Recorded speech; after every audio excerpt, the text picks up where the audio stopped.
what's up everybody? It's your boy Charlie coming at y'all with another video. Today I'm going to be showing you how to make my delicious pork roast stuffed with garlic and onion. That's right. Now, we first start off by cleaning the roast. Then we're going to stuff it with garlic. In addition to that, I've created this seasoned onion and garlic mixture that you're going to stuff into the roast and place on the outside of the roast. Then we're going to marinate the roast. Now for me, I marinate my roast overnight. You can do it for a couple of hours. Then the next day, we take it and we place it into the oven on a low temperature for about 4 hours until the temperature of the roast in the inside is in between 175 and 180 degrees. And there you have it, pork roast. This recipe calls for about 15 or more individual servings depending on how you slice the roast and depending on the size of the roast as well. Lastly, it is absolutely delicious. So without further ado, let's get started. Alright, here's all what you will need to make your pork roast stuffed with garlic and onion. Let's get started.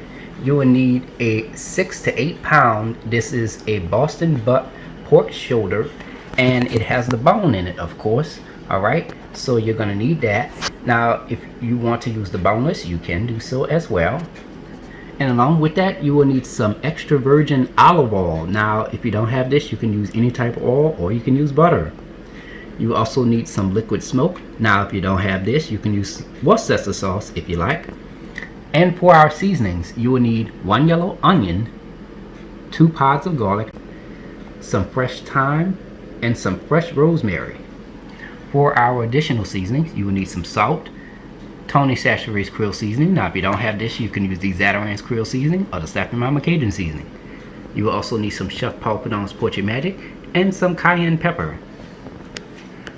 To bake your pork roast, you will need a 10 by 15 inch roasting pan fitted with either a flat roasting rack or a V-roasting rack. Now, when it comes to my pork roast, I love to use the V-roasting rack. It has perfect baking circulation and it bakes your roast perfectly. It browns all around, okay? And for our additional tools, you will need a disposable piping bag with the Wilton number 230 tip and coupler. And lastly, you will need a meat thermometer. And there we have it. Let's get straight to it. We're going to start by chopping a half of a yellow onion. Here we have some fresh thyme. We're going to start by removing the leaves off the stem of the thyme. Chop 1 tablespoon of fresh thyme until it resembles coarse crumbs. Here I have some fresh rosemary. We're going to remove the leaves off the stem of the rosemary. You're going to chop 1/4 cup of fresh rosemary until it resembles coarse crumbs. Alright, here we have 1 clove of garlic. We're going to start by chopping the garlic in half. And we're going to remove that outer skin as well while we're at it. Just peel that off. Now we're going to proceed to chop the clove of garlic into 1/16 of an inch thick slices. And you will chop 21 of these all together. Now I know that sounds like a lot, but it's really not. Okay, you're going to really need that much. In a food processor, you're going to need that for this recipe. Add the entire contents of the half of the yellow onion that we've chopped. 1 to 2 cloves of garlic, 1 1/2 teaspoons of Tony Chachere's Creole seasoning, 1 teaspoon of Chef Paul Prudhomme's Portrait Magic, a 1/2 teaspoon of cayenne pepper, 1 1/2 teaspoons of fresh rosemary,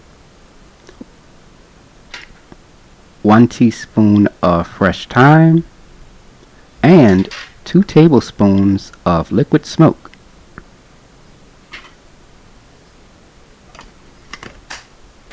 Blend this for 1 minute and 30 seconds or until the mixture turns into a nice paste.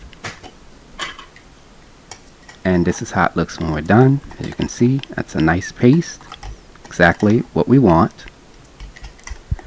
Now we're going to add our pork roast into a strainer. And I'm going to rinse the pork roast off with cold water. Now I like to do this step as a precaution to rinse off any blood or particles that might be on the roast, okay? Now you also don't have to do this as well, okay?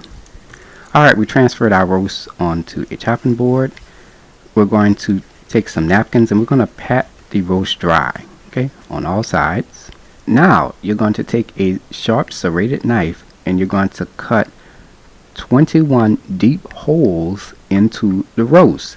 Now the number of holes that you cut into the roast really depends on the size and the thickness of the roast, okay? Now for me, I did about 3 rows of 6 on the top, and on the side I just did one side. I just did about 3 all together, okay? That you're about to see right now, okay? On the side, here I am. I'm just cutting 3 holes onto the side, just like that. It's really all you need, to be honest. Now do this the best way you can. Alright, we've added our seasoned onion garlic mixture into a piping bag fitted with the Wilton number 230 tip. We're going to carefully add that into each individual hole of the roast. Do this the best way you can. And you can add as much as you like as well. Just don't use all of it. Reserve about 2 tablespoons of it. Okay. And as you can see, I'm going along the top. And now I'm about to go on the sides right here. We just add that seasoned onion garlic mixture in the sides of the roast.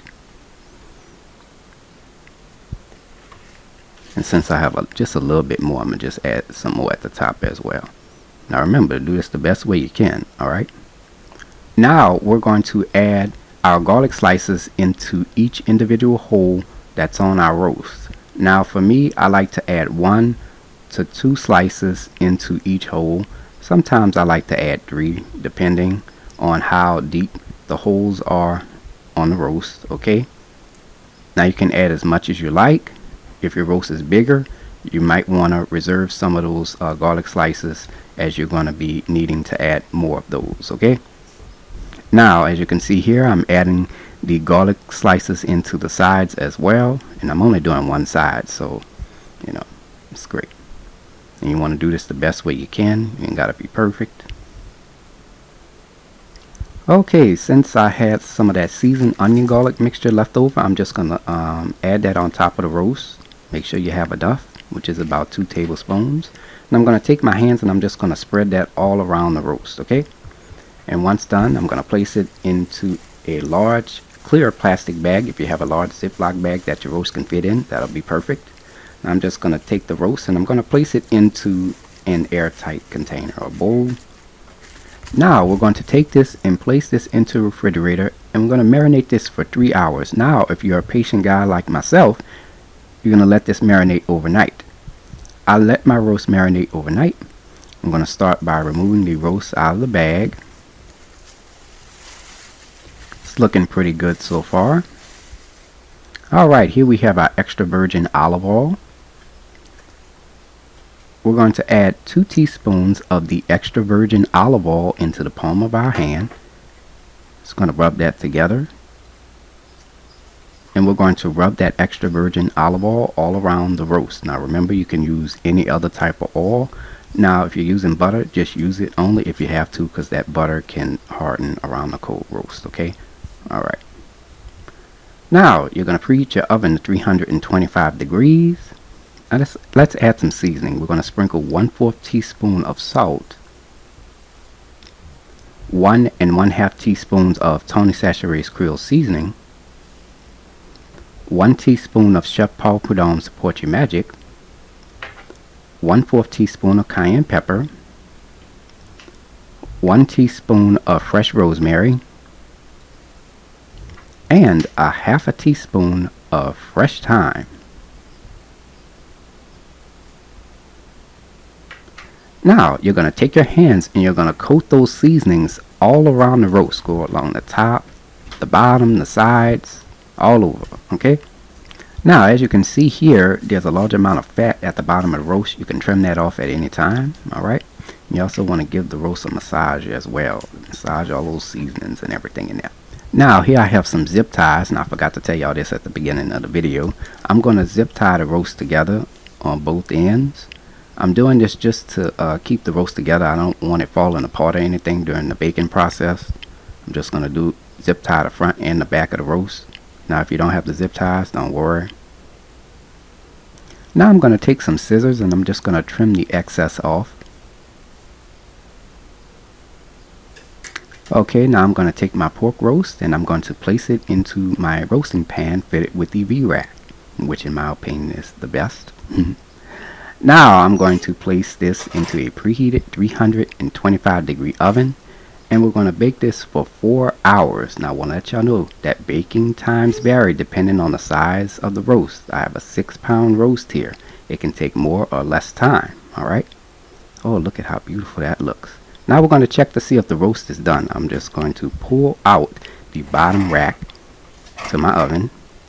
Now here's the important part. You're going to insert the meat thermometer into the side of the roast. Internal temperature, regardless of size, should be between 175 and 180 degrees. Now mine was at 180 degrees, so that means that it is done. So we're going to remove the roast out of the oven. Let the roast cool for about 20 to 30 minutes before serving. For best results, serve this the very next day so that way the flavors can settle and increase overnight. Now as for those pan juices at the bottom, you can take that and make a roux, and from there you can make a delicious pork stock, okay?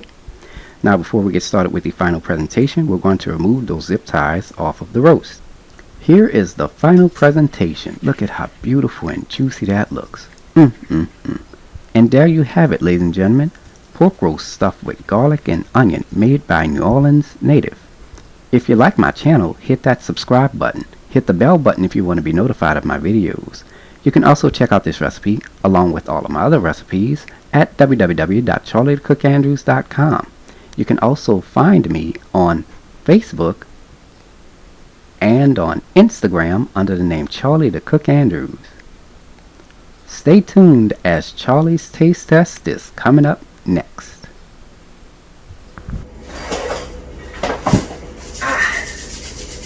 Now it's time to go ahead and take a bite.